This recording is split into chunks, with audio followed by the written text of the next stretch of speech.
प्यारे मसीही विश्वासियों, जय यीशु की। इस वीडियो के द्वारा मैं रोमन मिस्सा ग्रंथ अर्थात कैथोलिक कलीसिया के मिस्सा समारोह में प्रयोग होने वाली किताब के बारे में बताना चाहता हूँ।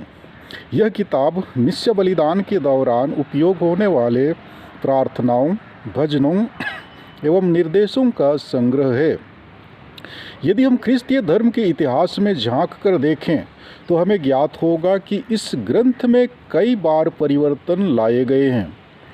परिवर्तन लाने का तात्पर्य यही है कि प्रारंभिक ख्रिस्तियों के द्वारा जिन शब्दों एवं वाक्यांशों का प्रयोग किया गया था उसी प्रकार वर्तमान में भी लागू हो, ताकि हम पवित्र परम प्रसाद के संस्कार को योग्य रीति से मना सकें। यदि हम द्वितीय वाटिकन काउंसिल के पहले की बात करें तो हमारे पूर्वजों के लिए लैटिन भाषा में मिस्सा बलिदान हुआ करता था। जो लोग अपने देश की भाषा समझ नहीं पाते थे उन्हें लैटिन भाषा में होने वाली मिस्सा समारोह में भाग लेना पड़ता था। परंतु द्वितीय वाटिकन धर्म परिषद के बाद विश्वासियों की आस्था एवं अभिव्यक्ति को मद्देनज़र रखते हुए धर्म परिषद ने दुनिया भर की भाषाओं में इसे अनुवाद करने का आदेश पारित किया। उस अनुवाद में स्थानीय भाषा एवं संस्कृति के अनुकूल पर बल दिया गया। उसके बाद मिस्सा धर्म ग्रंथ को कई बार नए रूप में संशोधित भी किया गया। पुनः सन 2008 ईस्वी में संत पिता बेनेडिक्ट 16वें ने इसका संशोधित संस्करण जारी किया। इस संस्करण में अनेक प्राचीन प्रार्थनाओं, नवघोषित संतों के समारोहों, विविध अवसरों एवं आवश्यकताओं के लिए नई एवं संशोधित प्रार्थनाओं तथा अनुष्ठान निर्देशों को समाहित किया गया है। सन 2020 ईस्वी में पुनः मिस्सा ग्रंथ को एक नया रूप दिया गया है, जिसमें बहुत से परिवर्तन देखने को मिलते हैं। जब हम इस नए मिस्सा ग्रंथ के आधार पर यूखरिस्ती समारोह में भाग लेंगे तो शायद हमें विलक्षणता महसूस होगा, क्योंकि हम लोग पुराने मिस्सा ग्रंथ के आदी हो चुके हैं। प्यारे विश्वासियों, जिस तरह प्रभु यीशु ने पुराने नियम और नए नियम को मिलाकर एक नए नियम का प्रतिपादन किया, उसी प्रकार हमारे मिस्सा ग्रंथ में भी पुराने नियमों एवं नए नियमों को संशोधित कर नए मिस्सा ग्रंथ का संस्करण जारी किया गया है। नए मिस्सा ग्रंथ में प्रवेश करने से पहले आइए संक्षिप्त में हम पवित्र परम प्रसाद संस्कार के बारे में जानने का प्रयत्न करें। पवित्र परम प्रसाद संस्कार ईसा मसीह की कलीसिया की सभी पूजन पद्धतियों का केंद्र बिंदु और हृदय है। इसके द्वारा दिन प्रतिदिन सारे संसार में कलीसिया ईसा मसीह की उस आज्ञा को पूरी करती है जिसे उसने अपने दुख भोग की पूर्व संध्या को अपने प्रेरितों को दिया था, जब उसने उनसे कहा था, यह मेरी यादगारी में किया करो। इसीलिए हमारे यह समारोह ईसा मसीह के अंतिम ब्यारी की यादगारी से जुड़ा हुआ है और साथ ही साथ पवित्र परम प्रसाद स्वर्गीय भोज का पूर्वानुभव है, आने वाले जीवन की प्रतिज्ञा है।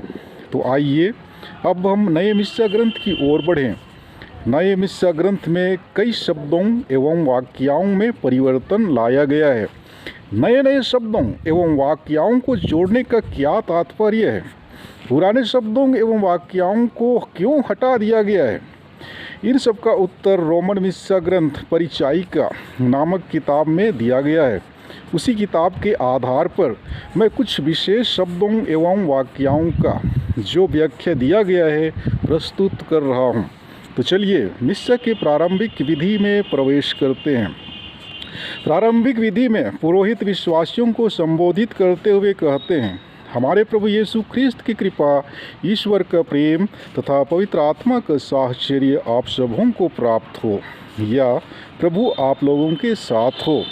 तब हमारा जवाब होगा, और आपकी आत्मा के साथ। हालांकि ऐसा अभिवादन हिंदी भाषा में असामान्य सा प्रतीत होता है, परंतु यह हमारे धर्म ग्रंथ की भाषा और ख्रिस्तीय परंपरा के अनुकूल है। साथ ही साथ यह एक आम अभिवादन जैसे नमस्कार या प्रणाम नहीं है। यदि ऐसा होता तो इसे मिस्सा में 4 बार दोहराने की ज़रूरत नहीं थी, क्योंकि मिस्सा पूजा के दौरान पुरोहित द्वारा इस अभिवादन को 4 बार बोला जाता है। जैसे मिस्सा के आरंभ में, सुसमाचार पाठ से पहले, यूखरिस्ती प्रार्थना के प्रारंभ में तथा समापन आशीष से पहले। मिस्सा ग्रंथ में जिस अभिवादन का जिक्र किया गया है वह संत पौलुस के पत्रों से लिया गया है। उन्होंने अपने पत्रों में यूनानी शब्द न्यूमा का प्रयोग किया है, जिसका अर्थ है आत्मा। उदाहरण के लिए फिलेमोन के नाम पत्र अध्याय 1 पद संख्या 25 में वचन कहता है, प्रभु यीशु ख्रिस्त की कृपा आपकी आत्मा के साथ हो। संत पौलुस कलीसिया में उपस्थित पवित्र आत्मा के विभिन्न वरदानों का नहीं, बल्कि उस आत्मा का जिक्र कर रहे हैं जो प्रत्येक उस कलीसिया को दिया गया है तथा जो पिता की आराधना में ख्रिस्त के नाम पर एकत्रित हैं और जिसका प्रतिनिधित्व पुरोहित अपने अभिषेक के अधिकार से करते हैं।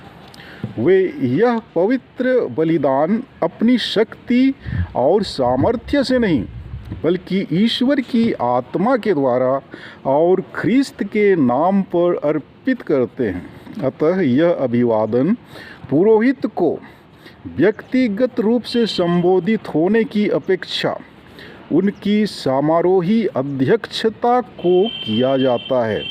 इसीलिए यह अभिवादन आपकी आत्मा के साथ सिर्फ याजक वर्ग अर्थात धर्माध्यक्ष, पुरोहित या उपयाजक के लिए आरक्षित है।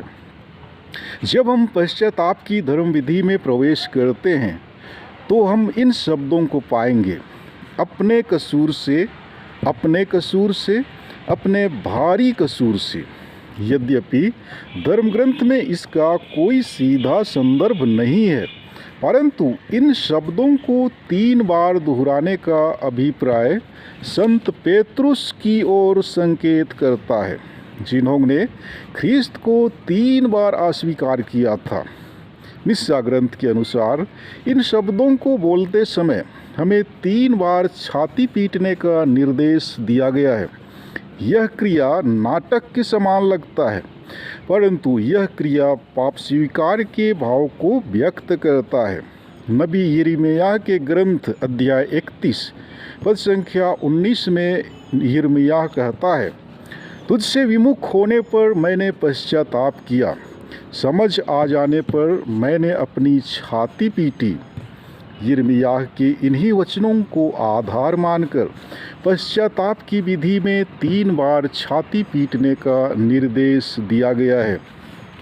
जब हम शब्द समारोह में पहुंचते हैं तो हमें ज्ञात होता है कि पहले पाठ और दूसरे पाठ के बाद पाठक द्वारा पाठ का अंत इस प्रकार से करता है।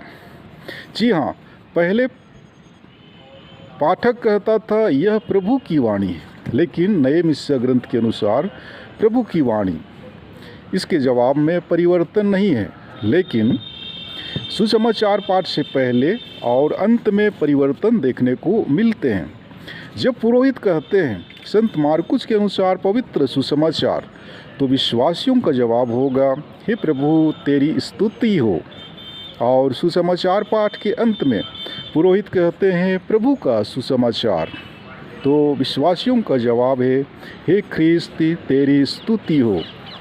आगे यूखरिस्ती प्रार्थना के दौरान विश्वास का रहस्य बोला जाता है।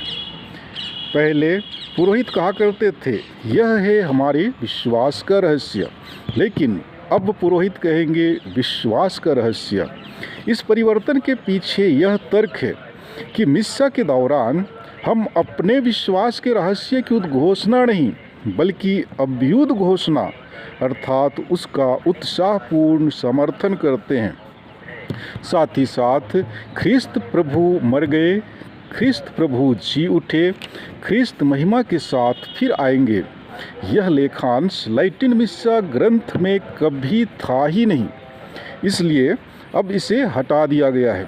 यह एक कथन मात्र है जिसमें प्रभु यीशु को सीधे संबोधित नहीं किया गया है। इसलिए विश्वास की रहस्य दोहराने के लिए 3 विकल्प दिए गए हैं, जिसमें से पहला विकल्प इस प्रकार है: हे प्रभु, हम तेरी मृत्यु तथा पुनरुत्थान की घोषणा तेरे पुनरागमन तक करते रहेंगे। जी हाँ, नए अनुवाद में हम शब्द का प्रयोग इस बात का संकेत करता है कि उपस्थित समुदाय ख्रिस्त को संबोधित करते हुए अपना विश्वास प्रकट करता है तथा धर्मग्रंथ पर भी आधारित है। इसके बाद त्रित्व स्तुति गान अर्थात डोक्सोलॉजी गाने का समय आता है। इसमें भी परिवर्तन देखा जाता है। हमारे छोटा नागपुर की कलीसिया में प्रायः सभी पुरोहित डोक्सोलॉजी गाने के लिए उपस्थित कलीसिया को आमंत्रित करते हैं। वास्तव में डोक्सोलॉजी सिर्फ पुरोहित के द्वारा बोली या गाई जाती है, क्योंकि यह यूखरिस्तीय प्रार्थना का भाग है। उपस्थित लोग आमेन द्वारा इसका समापन करते हैं। अब हम विसर्जन की धर्मविधि में प्रवेश करते हैं। पुराने मिस्सा ग्रंथ के अनुसार विसर्जन की धर्मविधि में पुरोहित कहा करते थे, आप लोग विदा लें, प्रभु की शांति साथ रहे। लेकिन नए मिस्सा ग्रंथ के अनुसार पुरोहित कहेंगे, आप लोग विदा लें, मिस्सा संपन्न हुआ। विसर्जन के इन शब्दों का अभिप्राय मिस्सा की समाप्ति से नहीं, बल्कि संसार के समक्ष हमारे ख्रिस्तीय साक्ष्य से है। इसमें आप लोग विदा लें पर विशेष बल दिया गया है, क्योंकि यह हमारे मिशन अर्थात भेजे जाने की ओर संकेत करता है। प्यारे विश्वासियों, इस प्रकार हम देखते हैं कि नए मिस्सा ग्रंथ में बहुत से शब्दों एवं वाक्यों को हटाकर नए शब्दों एवं वाक्यों को जोड़ा गया है। अतः मिस्सा के दौरान हमें मिस्सा के संशोधित अनुवाक्य एवं प्रार्थनाएं नामक लिफलेट अर्थात पत्रक को देखकर जवाब देने की आवश्यकता है। धन्यवाद।